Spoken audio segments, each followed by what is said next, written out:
মায়ের অপারেশনের পর থেকে আমি বাবার বাড়িতেই থাকছি। অনেক দিন হলো কোথাও বেরানো হয় না, ঘরবন্দি আছি। তো দিল্লি থেকে আমার এক বোন এসছে, যার রিকোয়েস্ট ছিল যে দিদিভাই আমাকে নিয়ে একবার তো চলো, বাট আমার কাছে সময় কুলাচ্ছিল না। তো ফাইনালি অনেক টাইম বের করে আজকে এসছি বোনকে নিয়ে। ও নাকি কাঁথি শহরটা একটু ঘুরে দেখবে, মোমো খাবে আর কয়েকটা কুর্তি নেবে।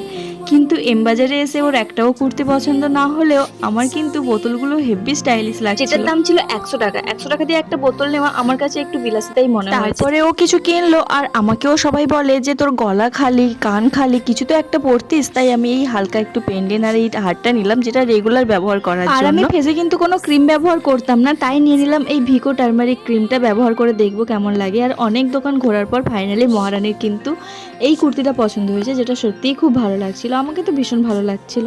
তারপর ভাবলাম যে এসে যখন কয়েকটা নাইটিও নিয়ে যাই, কারণ বাড়ি চলে গেলে আবার কবে আসবো না আসবো। তাই ফাইনালি এই বাটিকের নাইটিটা নিয়েছি। কেমন হয়েছে অবশ্যই জানিও।